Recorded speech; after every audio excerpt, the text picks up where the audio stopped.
Malamig ang umaga at sarap na sarap ka sa hinihigop mong kape. Ipinatong mo ito sa lamesa pero biglang dumulas at nabubuo ang kape sa laptop mo. Na-curious ka, tiningnan mo ang laptop mo at chinek mo kung nabubuan ba ito ng kape. Agad kumuha ng basahan at pinunasan ang natapong kape. Nang tapos ka ng magkape, ginamit mo na ang computer sa ibabaw ng hita mo. Pero sa kasamaang palad, ayaw gumana ng ibang pindutan. No. Laking problema. Paano na ngayon ito?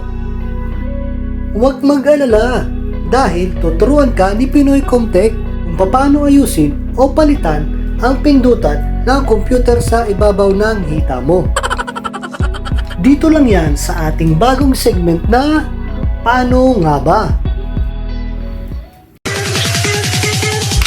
Goodbye!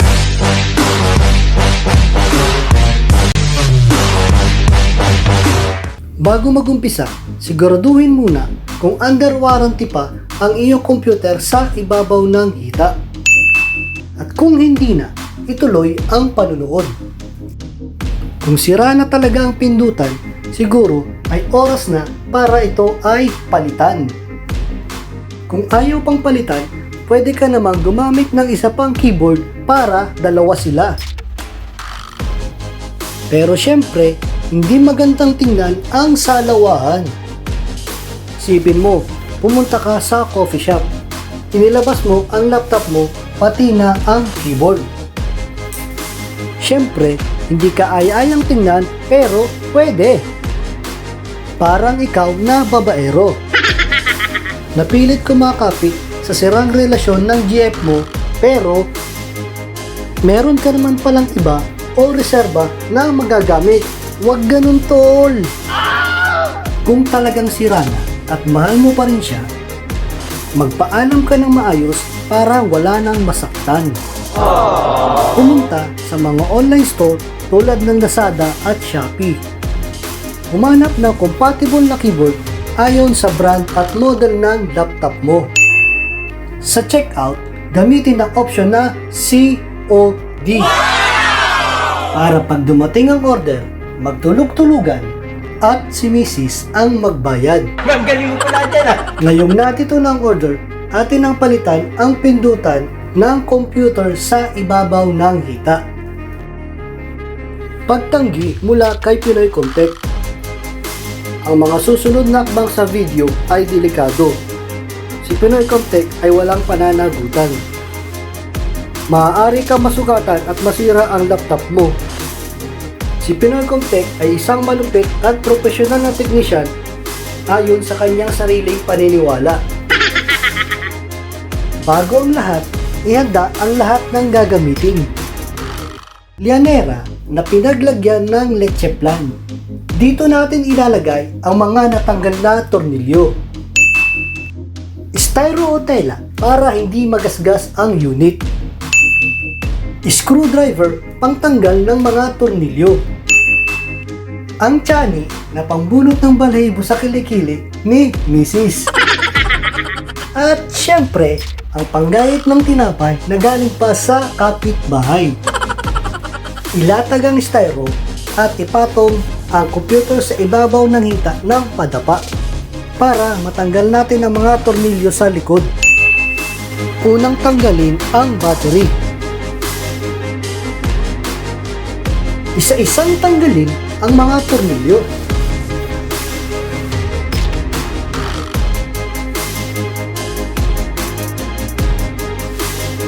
Kung mapapansin nyo, meron ditong sticker para sa warranty. Ito ay isang paalala na huwag gagalawin habang naka-warranty pa. Kung wala ng warranty, tanggalin natin ang mahiwagang tornilyo.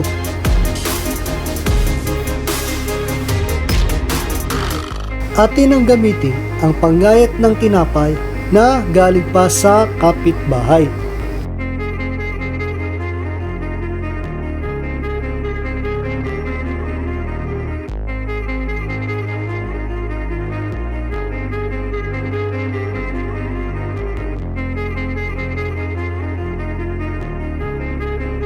Atin ang ihiwalay ang pang-itaas at pang-ibabang cover.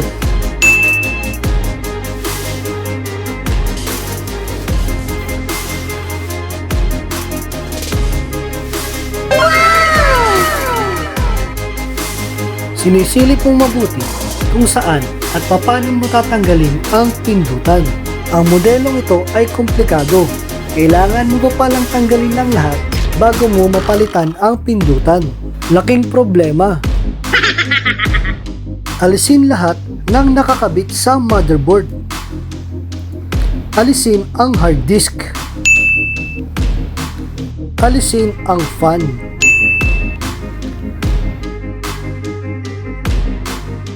Alisin kung ano man itong block na nakaharang sa motherboard.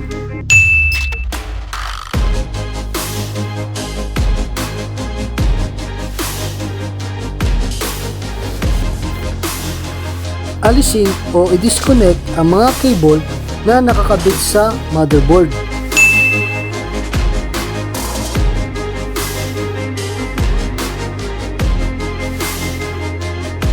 Alisin ang screw na nakakabit sa motherboard at case. Tanggalin ang motherboard.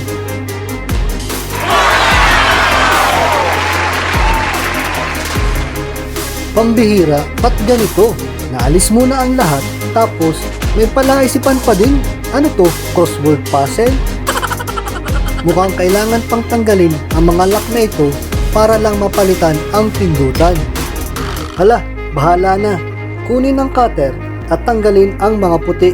Kaya nga, ikaw alam kung magaling ang tsamba mo, malakas eh.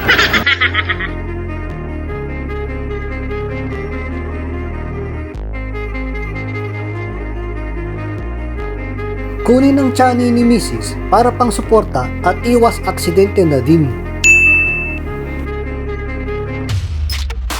Ayan, kumakatas pa yung kape. Kunin ang basahan at punasan.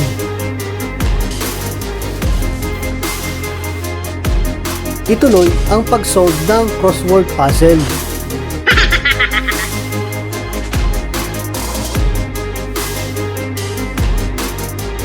Yan, umaangat na. May pag-asa. Alisin ang mga pinagkakabitan ng USB. Success, mas umaangat na.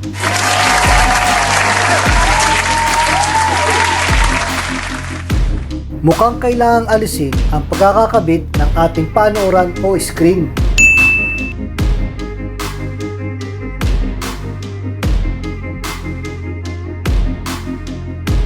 Iangat para maihiwalay ang panooran.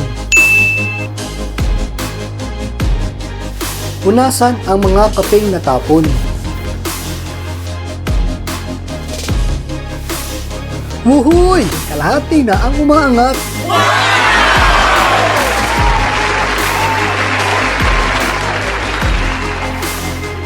Ituloy ang pag-solve ng puzzle na ginawa ni Acer.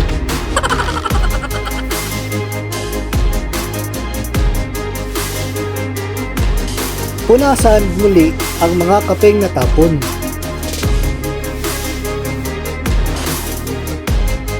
Kokonti na, tsaga-tsaga na lang.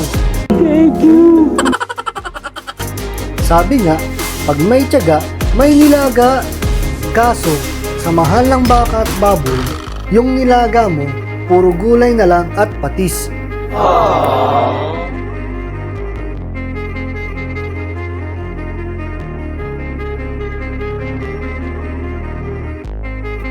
Tanggalin ang metal na cover. Okay, alright. Kita na natin yung pindutan. Punasan ulit ang mga kape na natapon. Kunin at ikabit ang pamalit na pindutan. Ilagay ang manipis na metal para proteksyon ng motherboard kung sakaling matapunan ulit ng kape. Medyo nakalubog ang ating pindutan pag binaliktad. Mukhang kailangan lagyan ng lock o yung mga puti na tinanggal natin. Lumabas at humiram sa kapitbahay ng panghinang. Sige na, alis na. Woo! Kapagod, ang init sa labas.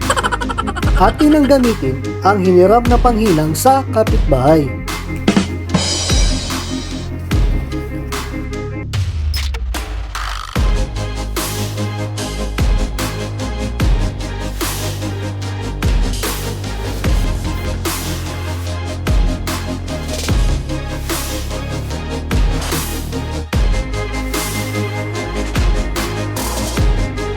Ngayong sa tingin nyo okay na, ibalik isa-isa ang mga plastic, motherboard at mga nakakabit dito.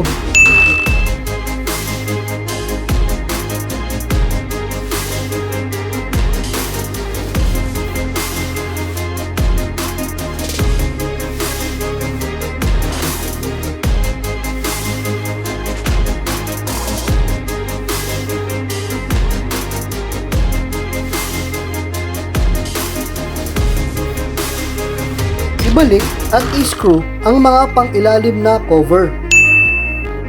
Chuchal, screw, hindi screw.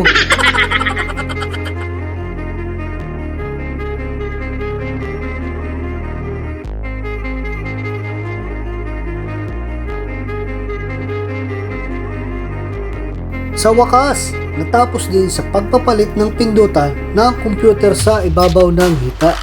Eto na yata ang pinakamahirap na napalitan ko ng pindutan.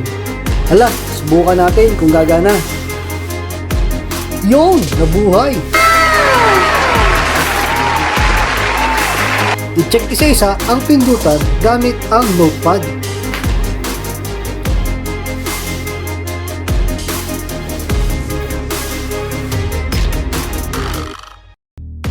Okay, nagana lahat. Success! Salamat sa panunood at tinapos nyo hanggang sa huli.